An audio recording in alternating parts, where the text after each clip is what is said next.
Good morning, everybody.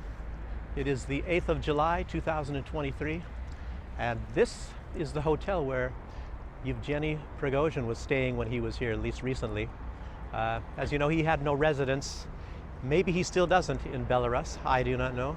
But he was staying in this hotel and recently he's been sighted in St. Petersburg. So I doubt if he's going to be coming back here right now, since it was announced in the media where he's staying. So there's a number of hotels in Minsk that he could stay in, or anywhere else in the country. So mostly I'm going to show you that, and then I'm going to get into the news, but that's something you might want to see. Okay, now we can talk some news. And the biggest news is, I think I've announced this already, I have to get a haircut. That's the biggest news. So anyway, I'll show you the area here first. Something for the ladies, a jogger coming by here. I think it's male. But they don't have LGBT stuff here, so I'm pretty damn sure he's a male. So this is the mall that I was talking about. Maybe you can't see this as far as the sun, but there's a building center over there, what's in yellow. Like I said, this is quite a large mall. This is kind of a settlement sort of area.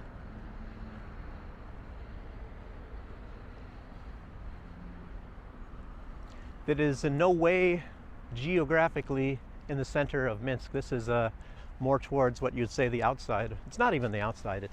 It's just getting towards the end, but it's very, very popular. A lot of business around here. So that's the setting. I'm just telling you the setting.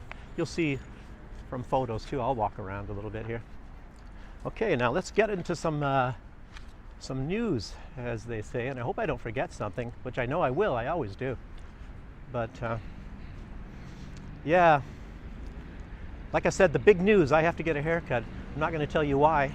You'll have to find out at some point. I even got rid of my sideburns already. That's about a job. And that's all I'm going to say right now. Okay. So, now as far as what's going on in the world, I had been writing things down, and then I didn't get around to it. I was very busy, so I didn't report all this news because I'm doing things in the apartment. I think at the end of this video I'll show you as well some things that have been getting done in my apartment, so that's not news. Here I want to get to the news, and I'm talking about all sorts of other things. Okay, now, during the time of that pandemic, a lot of people made a lot of money, and of course, same as what's going on here and with this place in Europe here where the conflict is going.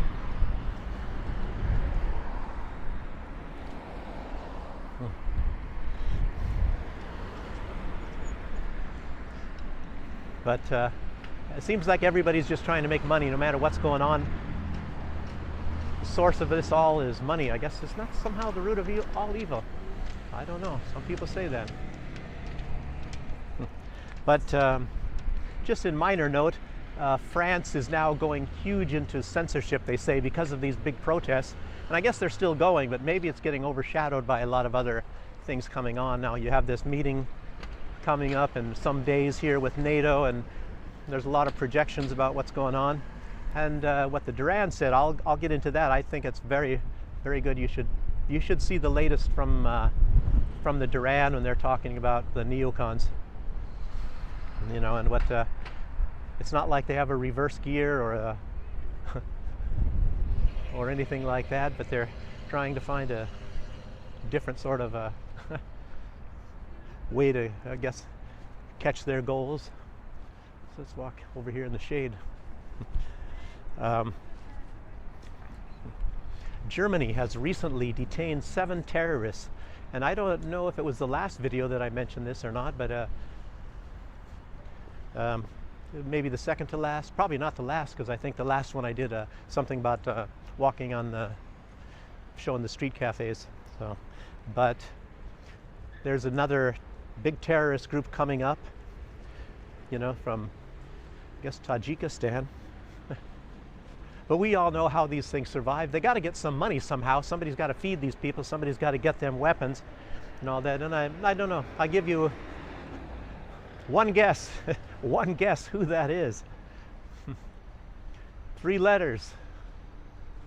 And 3 of those letters in those 3 letters is C, I, and A. So, or any of their little splinter groups, of course, and they have quite a few of those. And I remember when I was in the university, I had a teacher. Let me just tell you about this one first, little as a side note. And she was very good, of course, in English and German, and she was applied for some job, you know, I think it was through her graduate studies, and she was working translating stuff, and then she found out that they started going more and more into like military things, and before too long she realized that she was working for the CIA, you know. What do you say, an asset of the CIA? Same thing, you're working for the CIA. So she had to call that one off. And in my university, I think I probably already mentioned before, that was at that time during the Cold War in the 1980s. Yeah, that was in the 80s. That was right in the kind of the early to mid 80s. And CIA was really all over in my university because we had some very good native speaker teachers that taught Russian there. And they had this program, you know, Soviet area studies and all that, to teach people a lot. I'm sure they had a hand in what was being taught there as well. And I remember I had said something in I don't think it was in a video, I think maybe it was something on TikTok or something like that, or maybe it was a comment or something to somebody else's video, and I talked about this this subject. It was and it was like a department, or I guess, or whatever, but anyway, it's a subject and you can major in it. Soviet area studies. And somebody, you know, obviously from the newer generation said, there's no such thing. That's ridiculous. There is no such thing as Soviet area studies, blah, blah, blah, blah, blah. But you know, obviously that guy was not as old as I am. Even if he was, say that he was, then he's obviously stupider than I am. So, because we certainly had that. And I took some classes in there, and I had a good friend who was a major in that, and he was quite good. He was very intelligent. I think I might have mentioned him. His brother had developed some, I don't know, what was it? Not software. I think it was some kind of, was it software or was it a program? Now I don't even remember that part about it. But somewhere into computer things, because in those days, whatever. But in classes, I sat in one class with him, and was it 2? I don't know. But the teacher would talk like directly to him nearly the entire time. And he was like straight A's in the university, like a perfect grade point average. It was incredible. He gave me a few tips on things, and which was amazing, because just these minor little tips. He read some work I did, some research and things like that, and he just gave me a few minor tips, and right after that I became an A student too. It's amazing. It's amazing. Well, actually, I was almost A, but I was struggling, and sometimes I ended up with some B's and all that. And of course, I had bad subjects as well that I was hopeless in, but I stayed away from those. But okay, anyway, that's enough. But anyway, they found these terrorists, and there was only one of them. Germany law enforcement detained 7 terrorists. 5 of them were from Tajikistan, and only one was Turkmenistan. Turkmenistan is actually the place where they have this, I think it's called Turkmenistan Islamic Party, and I guess that's the name of the terrorist group. You have to watch out for that one in the future, because that's one you didn't hear too much about. There was one of these terrorists was from Kyrgyzstan, and guess where they were filtered into Germany from? Starts with a U and it ends with a crane. So say no more, say no more. And they were in the process of staging terrorist attacks.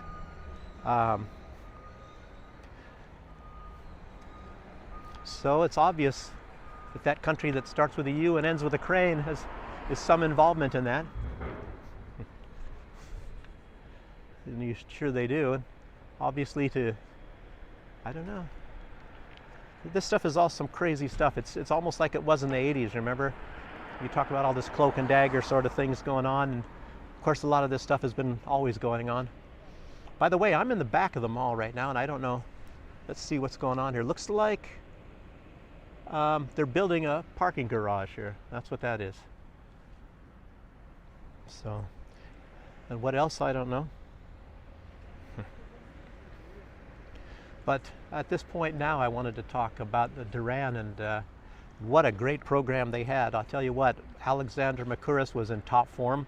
Lots of information, and it's like, oh, my jaw dropped, and really informative things. And what I like most of the time about the Duran is a lot of times you get a lot of this information from Alexander McGregor, and of course it's all very good. And sometimes I've disagreed with his analysis of it, and you know, he's off sometimes with his facts and things, and luckily he admits it whenever it's proven or something like that. And I think maybe a lot of the time where I might disagree with him is he gets some analysis from some other people, like the Simplicitist, the Thinker, or something like that. Yeah, you know, and it's not that it's so bad, you know, because a lot of that analysis seems to be very good, but I know that they've been off sometimes too, and not only I have not been off. No, I've probably been off. I don't ever go deep into these subjects and things like that to be wrong so much. Luckily, I'm sure I've been wrong too, though. And as the Ukraine, you know, Zelensky really desperately wants to get into NATO. And I'm always wondering, is that Zelensky or is it his backers? And then you ask yourself, well, who are his backers? And his backers are many. It's the United States on one side, and the United States has been convinced from many of their people from the inside, not, as a matter of fact, that was what a lot of the topic was from the Duran, that the neocons do not want Ukraine in NATO. They've finally come to the wise conclusion that that would be the end of NATO, you know, which is their instrument also for domination and power, which is the whole name of the game. So, and they are seeing what's going on, you know, they see what's going on in Ukraine, and Ukraine is losing. But you know, it's not like they're so completely stupid. They knew that Ukraine was losing before, but they probably saw some ray of hope, and they were using, of course, the media to try to make everybody, you know, I don't know if see, Russia doesn't do this, you know, but in the West, you know, they use the media to try to influence people, and maybe they get like a tidal wave or an avalanche of support, and somehow that's going to help their cause, and stating something in the media makes it become true. So like it wasn't true before, and it didn't work this time. So say no more, I guess. But what apparently is going down right now, and I don't know if that was announced today, but it's actually wasn't announced today, but it looks like Joe Biden is trying to find a way, because you know, Zelensky, he's the spoiled child, and normally what the spoiled children want, they get, and but now it seems like the possible consequences for giving him what he wants, you know, it's like giving your spoiled child your credit card. You know, so I think they reached their limit right now, and they're not going to give him membership in NATO, because it's I think it's like the Duran was saying, that means World War III. You know, in Article 5 will lose its influence, because NATO obviously is far behind Russia in conventional power. They're even far, well, not far, but they're even behind in nuclear power. So that's just not going to work. And but Zelensky's saying he will only accept full membership. But remember Joe Biden, remember back in the days when he was vice president and dealing with Ukraine. Everybody was saying Joe Biden runs Ukraine. That was back in those days. And of course has a huge amount of influence today. Joe Biden has always been sort of the dictator of Ukraine. And what he said back then, he said, you either fire this prosecutor, I think he told Poroshenko this, or you're not going to get the money. But then he says, well, what do you know? Well, son of a bee. The next day he was fired, or right away he was fired. Well, guess what's going to happen now? Zelensky's going to have to take this Israeli-style membership or security guarantees, let's just call it. Not a membership. Security guarantees. Oh, here comes a bunch of dust. Oh, no. Nah, well, he's not going to get it, so. And then they talk, you know, all this talk about F-16s and all that, and it's very well known, it's undeniable, and now, you know, even, one thing about the Duran, a lot of times, I think they, I don't know what they believe all the time, or if they believe a lot of the stuff that's coming out in the official media, such as, remember the Seymour Hersh thing about who blew up the pipelines, and everybody was saying, well, that's very obvious, and now a lot of people, and I think I've heard even Alex Christoforou saying, yeah, well, the Ukraine did it, but I don't know that he believes that. He said that, or maybe he's just going along for poops and giggles with the mainstream media, I don't know. But also about this F-16, and he even mentioned that they were training pilots for the F-16s, and they have been for a year, and that's undeniable. I remember over here, and he might not have caught this, but it was in the news that the first pilot to graduate, so to speak, from this F-16 training period had been shot down in a Sukhoi over Ukraine. So that was big news. So, in other words, a fully trained pilot to fly F-16s was back in Ukraine, probably thinking he was invincible because he was in the United States. I'm just guessing. And anyway, he was flying a Sukhoi. I'm not sure what it was, a 25 or 27, whatever. And anyway, he got shot down, and probably I think he died, as far as I can remember. So that's just one. But there wasn't very many, but they were training them already for quite some time. And now, of course, they're starting a training ground in Romania to train F-16 pilots. And you're hearing about what the Duran was saying, and there's a lot of truth. But you know, you have to try to figure this out. They're trying to desperately, so to speak, end this conflict, but yet they're making all kinds of moves as if this conflict is going to be going for many years. You know, like training F-16 pilots. Apparently, it's like a year to do that. So, what's going on here?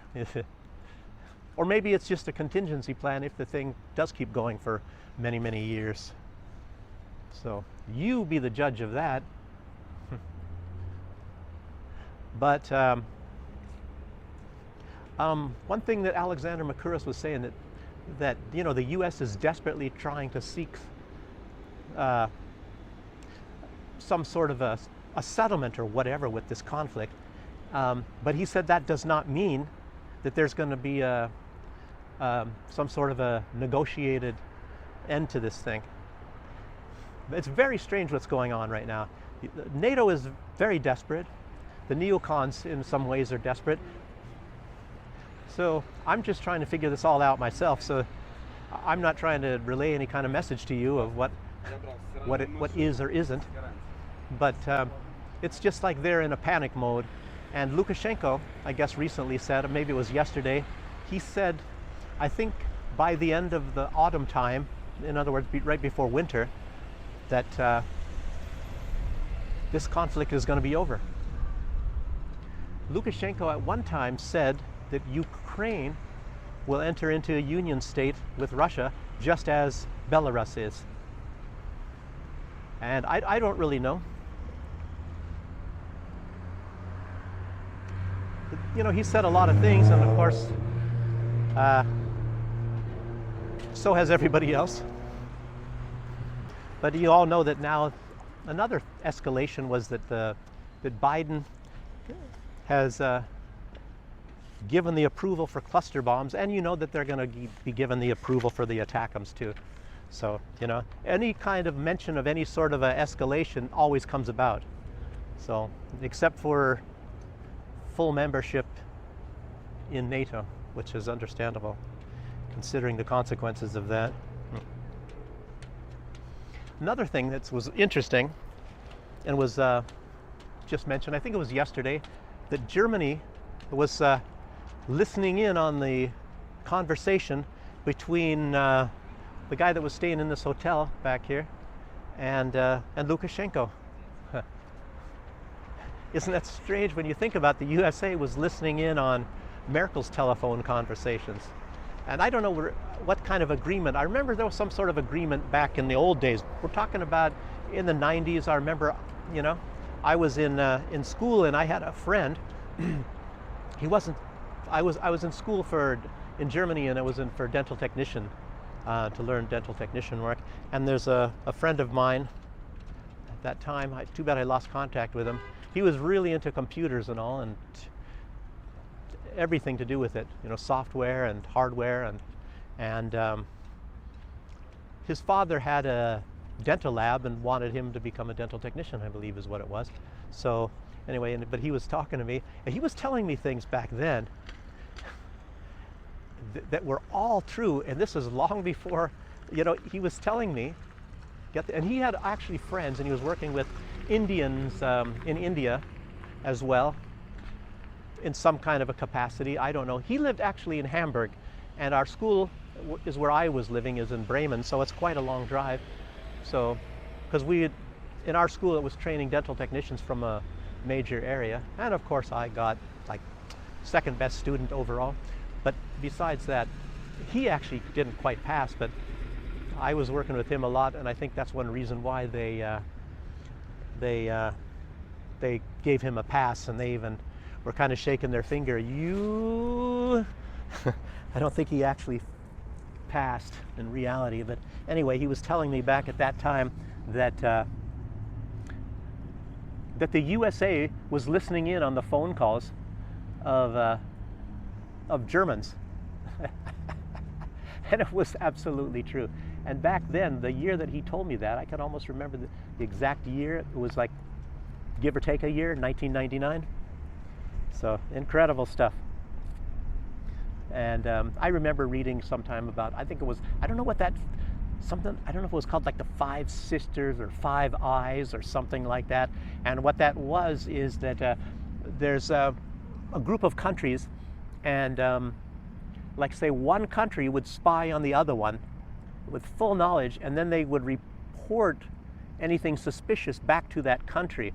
And so apparently a reason for that was so that that country, so say for the USA, for example, of course this is all obsolete now and in no way or shape true, but say the USA had Israel.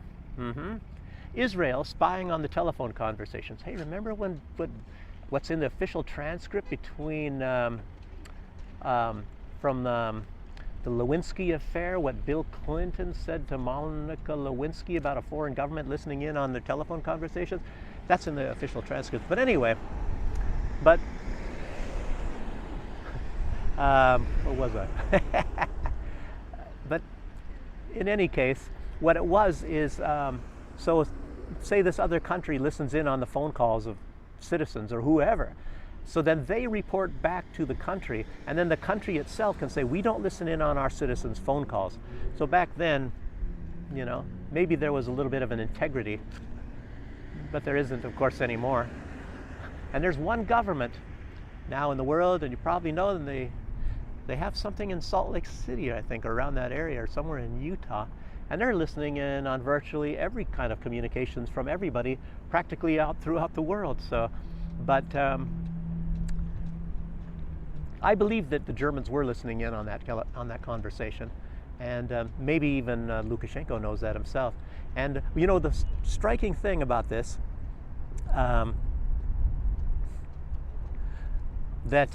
what Germany came out and said, that they have nothing more to add that Lukashenko has not already said.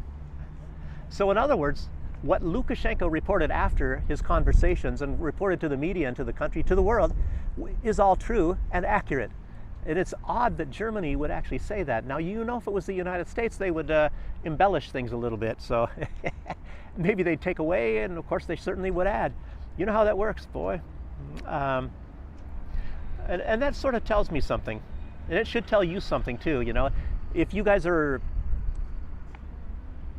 you know, trying to figure things out in the world, I mean, and you look at how these governments work and the people that run these governments, and what is their track record for honesty. And, you know, unknowingly, Germany probably was just now saying that Lukashenko was actually honest, you know. And it's just incredible. A lot of the Belarusian people don't even realize that. So, you know, they don't really realize what it's like to live in another country where your leaders are constantly doing nothing but lying to you, you know. I mean, anytime it serves their purpose, they're going to lie. If it serves their purpose to tell the truth, they'll tell the truth. Anything that serves their purpose, you know. And I'll tell you what happens is when you actually start having a track record and what, I don't even know the word anyway, but if it's important to you to be truthful, then you start not making mistakes because you want to stay truthful, so you start doing the right thing all the time. But when you have this option that you can lie all the time, you're going to be doing all kinds of nasty things, knowing that you can just lie about it afterwards. So I guess it comes out with somebody's integrity. Lukashenko has integrity. And what about Trudeau? Gosh. What about, who was this one in New Zealand and in Australia, and Macron? A lot of these people. There's still at least a kind of a shred of integrity over there with Schultz. A shred of it. Know them by their fruits, as they say. Who said that? I don't know. Yeah, and anyway, that's one reason why I came to Belarus, because I was watching this for a long, long time. Long time, and I'm just seeing how things run, and seriously, I could have gone to a lot cheaper places, maybe in Southeast Asia, to some nice tropical island and do the things I really like to do, tropical farming, for example. I could have gone to some nice hot place where economy is booming, things are very cheap, like, southwestern India, somewhere over there. You know, there was a lot of places with a lot of opportunities and things like that. But to me, you know, that was around the time of the coronavirus. And somebody who, I wanted to get to a place where the government really actually cares for the people, you know, and where the politicians have a high level of honesty, because I was just getting sick of, you know, like where I was living on a small island in St. Vincent and the Grenadines, you know. I can go into so many things, you know, just think about when some politician's caught in a lie, they make something up and say, well, that's not what I said. Well, what I meant was this. And, oh, when I signed that agreement, well, that's not really an official agreement. That's not a binding one because of these reasons or something. You know? And when you have so much power, you can just BS the people. And when it comes time, right before the election, you start buying a bunch of building materials and passing them out to all the poor people, giving out money, rolling up some money in t-shirts at rallies and throwing them out to the crowd and things like that. Sad, sad, sad stuff, and saying how much you love them, and no, I don't know. I'm not going to go into that. So, But Lukashenko, he doesn't go around and smile at you and smell your hair or anything. He doesn't put on any fake crap like that. So anyway, I found that, I don't know, maybe this is a place for thinking people to come to, instead of people that like the Obama type of politicians that comes up with a smile while they're raising your taxes and sending your jobs overseas and things. I shouldn't be getting into my little rants here. So I just say I'm satisfied with the leader here, and I hope if he is not able to stay, that we get somebody like that. I hope he sets something up where things are going to stay like this. And yeah, and I can tell you a lot more, but I don't really want to get into it. So it's things that have happened since, you know, with us. Say, for example, I'll get into one. Say somebody is supposed to put in, just say your kitchen counter, for example, and they're supposed to put it in at a certain amount of days maximum after a contract is signed, and then they go on that, they go beyond that, and they keep saying they're coming the next day, and they don't come the next day. Well, the government here, it's not like just you get some sort of an agency like in the United States, and they talk about this and that and say, well, they're supposed to do this and they're really bad and all that sort of thing, but you never really get anything resolved afterwards, you know, so what that happens. But over here, I'll tell you what, the agency is connected to the government. So if you didn't get your kitchen counter put in by a certain time, then there's certain laws that every day after that time, that company has to refund you, say 1% of what the cost is of your kitchen counter. And when it starts to run up to a lot of days, it starts to become quite a bit of money. And I tell you, that's just the law, is the 1%. But what happens if it's a kitchen counter, for example, and then you have to go out and eat in restaurants and pay money to get restaurant food? You know, that adds to that as well. You know, hardship and things like that. So it can be quite a bit. And guess who has to pay? If these people do not refund you this money, guess who has to pay the court costs and all that other stuff as well? So guess what? We got a pretty good a discount on our kitchen counter. So let me just say it that way. The guy was offering, he said, well, I'll give you $100 US back, you know. But they know what the government is like, and the government does not like people getting ripped off. So, and this guy lying to us the whole time and doing all these things. I said, well, no. I think it was, what did he say, 100? I said, I want, I'm trying to think of this in rubles, or was it dollars? Anyway, I said $500. He said, okay. Because guess what? The amount, actually by the 1% of after the maximum time limit, it would have been like $650. So I said 500 and he jumped on it. So anyway, that just lets you know how things go in Belarus. So the businesses are held to account as well.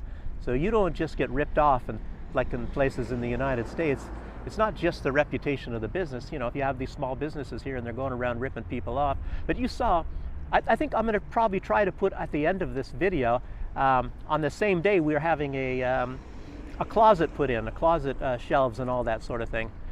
And those people have incredible integrity, the prices are good, and you'll see they finished it and everything like that. I'll try to put that on at the end of this video. So this video is also, it's not just news, it's telling you a lot about Belarus and how things work here. And a lot of this stuff you're not going to find out anywhere else. So if this stuff interests you, you know, subscribe, and me showing you this hotel back here, and I'll tell you, and there's even more going on here, and I'll get into that. So you might want to subscribe, because I'll tell you what, there's a lot of troops amassing on the border, getting ready to come into Belarus right now.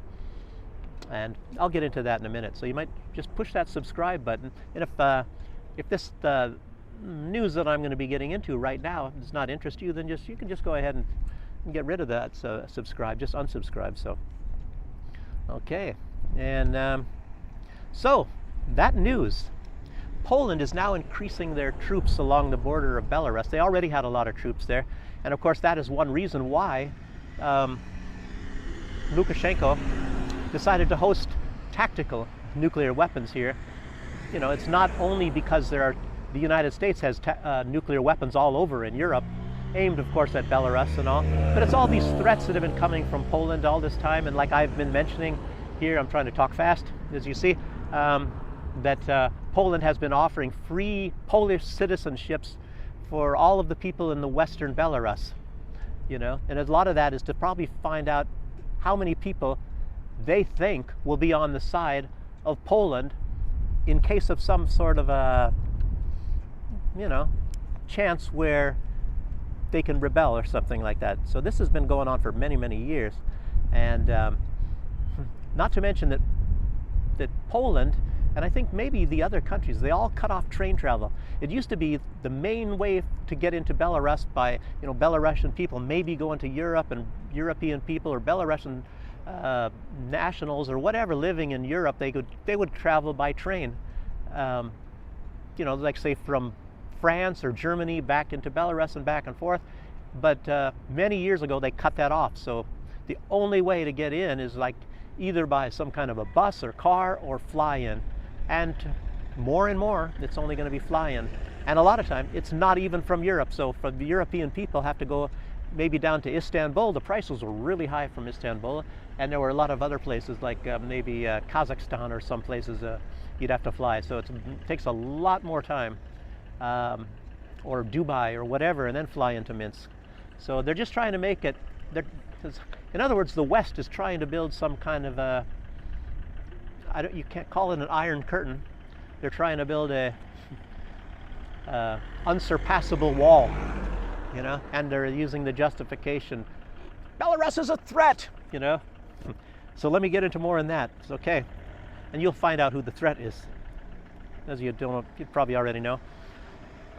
So, anyway, Poland has said that Belarus is waging a hybrid war against, Poland, maybe the West, and they're trying to destabilize the region. Destabilize the region. They just don't tell you how. How is Belarus trying to destabilize the region?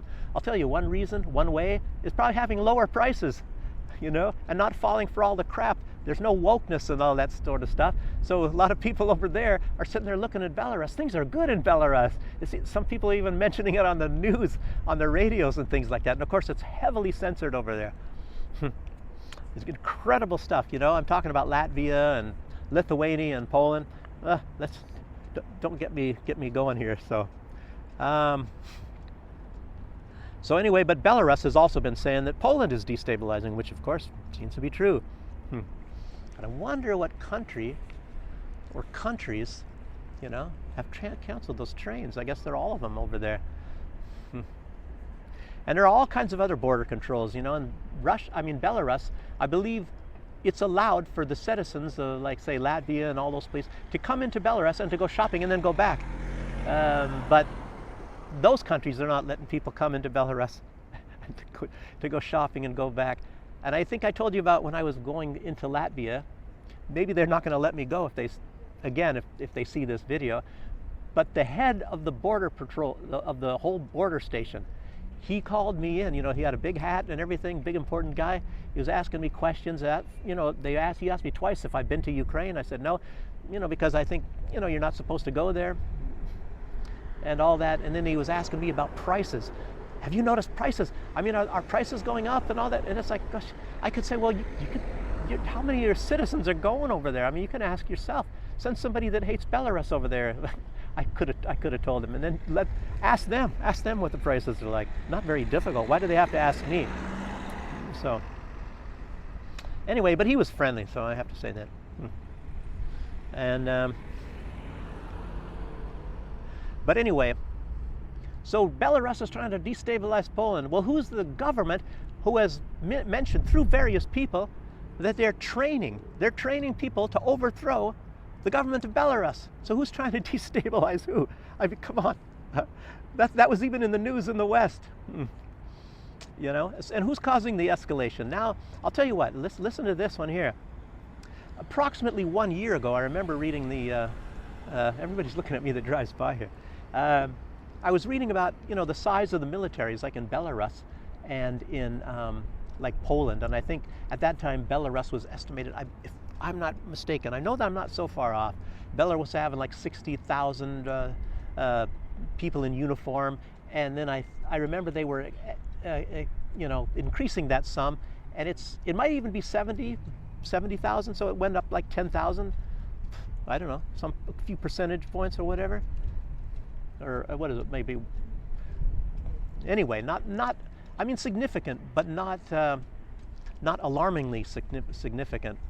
But about that time, Poland had like 60,000. They were similar. I remember that because it was similar in size. Poland had like 60 to 70,000. I think I'm not sure if they had more or a little bit less.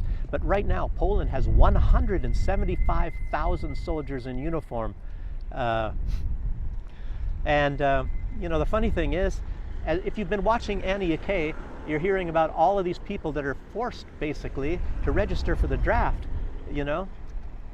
and all of this draft stuff, going. And then I remember she was leading up to that they wanted to do and all that sort of thing, and a draft. And now they're saying they're so grateful of all these new soldiers that have volunteered. And that there's a lot of Polish soldiers, and they call them mercenaries, in Ukraine.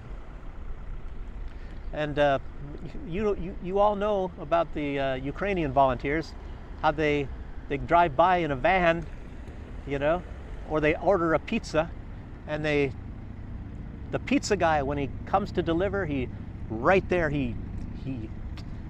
delivers to these recruiters, and he enlists in the military there, and the people right off the street, they don't even bother to go home. They just go right into a van and they go off to the front. 2 weeks of training.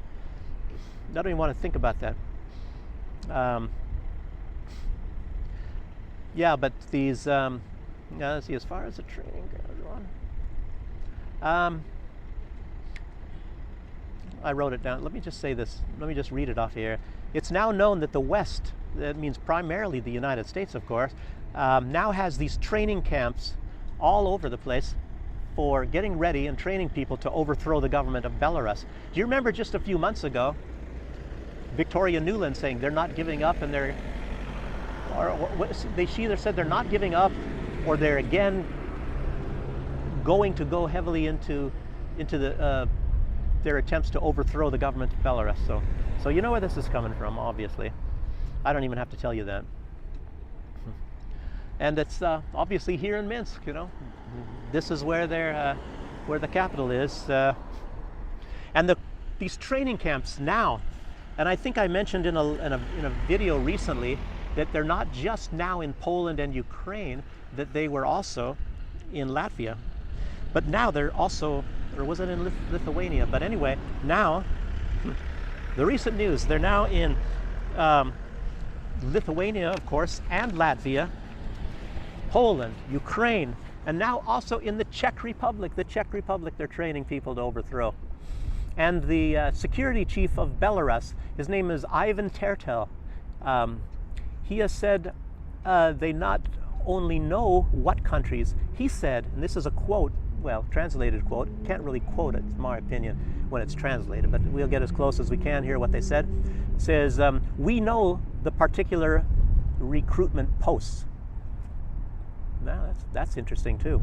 In other words, I think they probably are privy to the communications centers of a lot of these people. So, and he said, we know who is involved, the identities of the instructors, who teaches which parts of the course as well. Incredible. So they know who the trainers are, they know where they're at, they know everything about this. They have some infiltrators obviously there. Fantastic. Very, very difficult thing. And as you know, the security agency here is called the KGB. They kept the old Russian one. But I tell you, I've even talked to a few of these people. Decent people. It's not like what us in the West, with what we've been conditioned to think of, KG, oh gosh, they're going to kill you, or all this kind of stuff. I think Lukashenko probably, he keeps that name. He wants to have that name. Just... something to keep people straight, that they don't mess around. Everybody gets in fear whenever you hear this name, KGB, very secretive, infiltration, things like that. They are very good, though, by the way. But I'll tell you what, the people are fair. Like I said, I've known a lot of intelligence people. I've worked very closely to a lot of them and been in an intelligence battalion. So all different kind of levels of this sort of thing. And I was never any, well, no, I was not really a spy or nothing like that.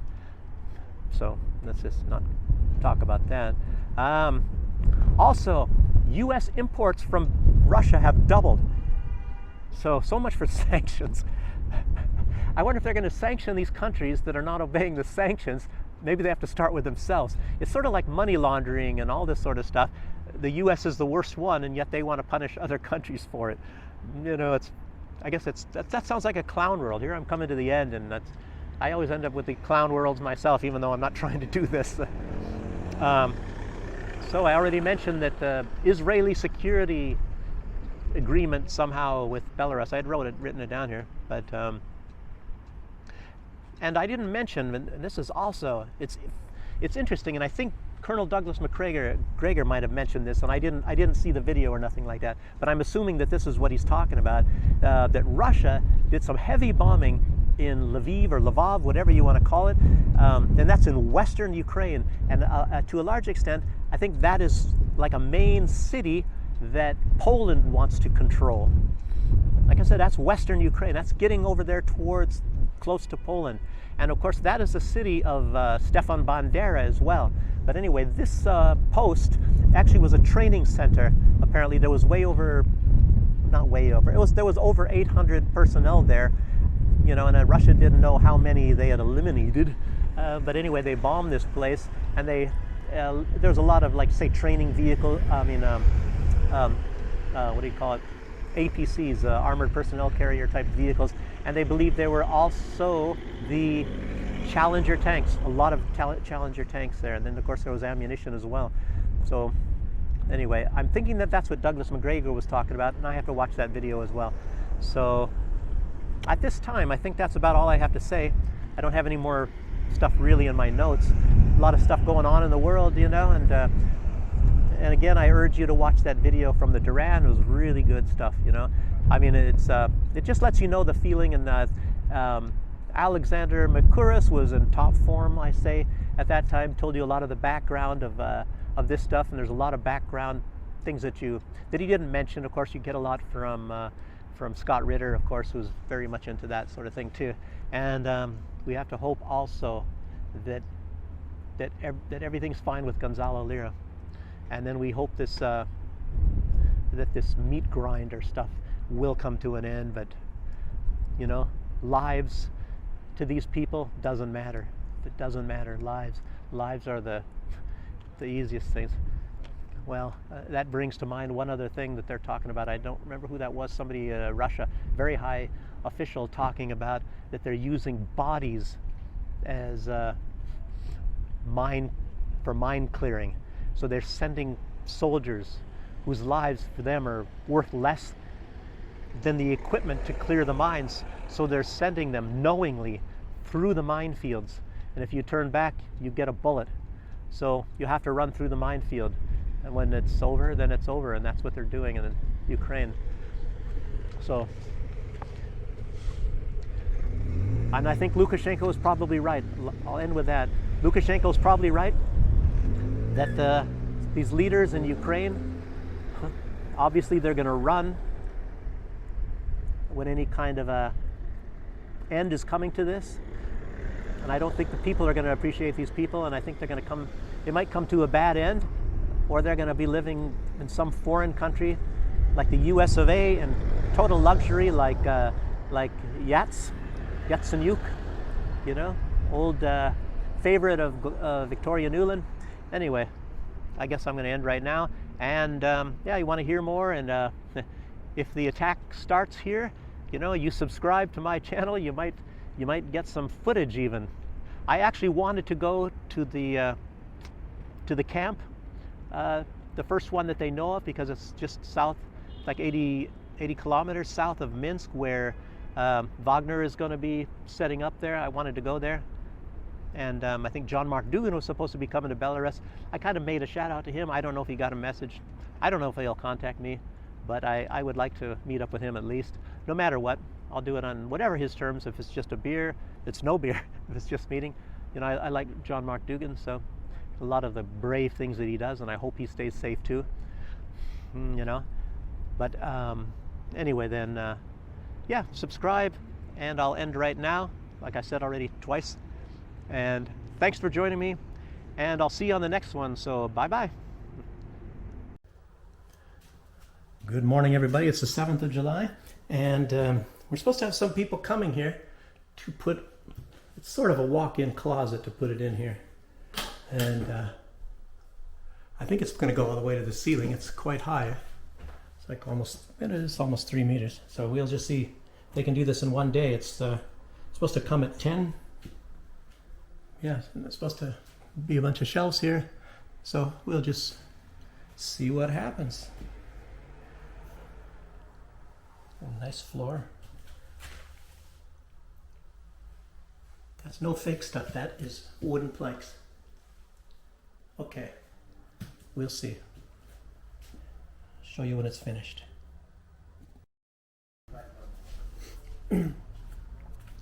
Well, the worker got here at 11:30. Well, yes. No, Still not done, but camera. That's okay. Camera. For YouTube. Firma Imja. Firma Imja. Oh, wait. Da, okay. Yeah, got here 11:30, it's 4:30, almost done. So, that's how it looks. Let me get out of here so he can continue. Oops, go ahead. One guy. Why does this keep changing? Okay. And that's it for right now. Oh, didn't see the chandelier. The chandelier is finished. Oh, and guess what else?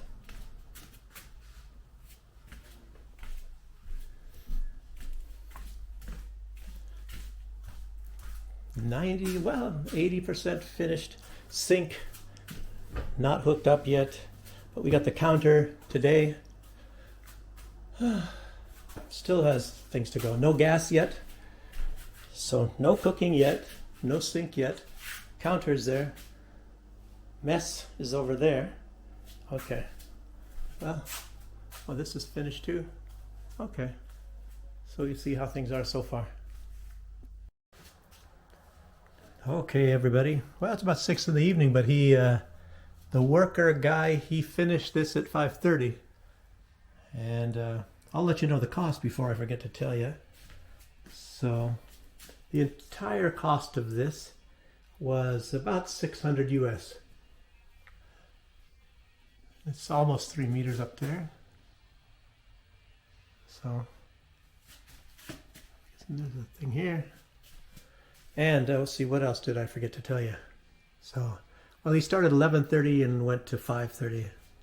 12, 1, 2, 3, 6 hours. And total cost, like I say, $600. Here's some of these things here. I don't know if they shut on their own. Not for that price. Okay. Anyway, so that's it. Just so you know. Oh, there's a couple hooks here too. One up there. Okay, well that's it. Till next time. Bye.